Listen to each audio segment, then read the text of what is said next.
Sa atong Ginoong Jesucristo, ang pinakamataas nga sugo ang mga pagigugma sa Dios kag pagigugma sa atong isika tawo.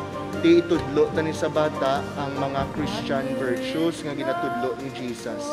Sa sulod sang panimalay ginapatubo ang bata sa Kristiyano nga paminatasan.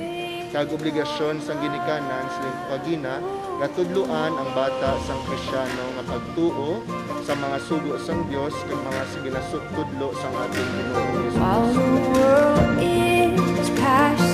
Caleb is a gift from God, and we prayed for him for almost, I think, 6 years. 6 years of waiting for Caleb. So I'm just hoping for his birthday to be healthy and wise always, to become smart and a good boy.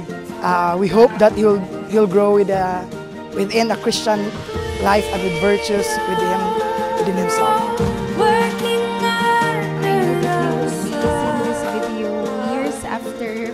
From now, this is your first birthday, and we did celebrate it as possible because of COVID. I know that we are still young and you don't understand why I am away, but because I love you and because I want the best for you, I pray that you will be a God-fearing man.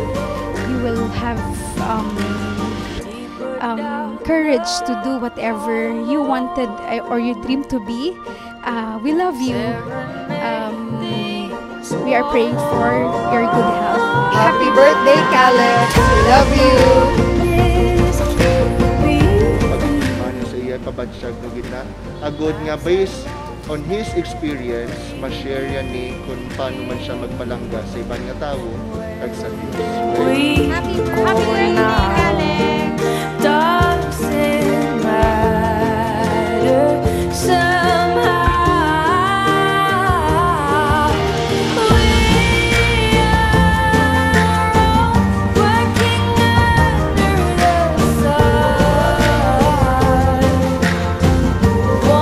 Magdako siya nga may kahadlok sa Diyos, kag maayo siya nga Kristiyano, kag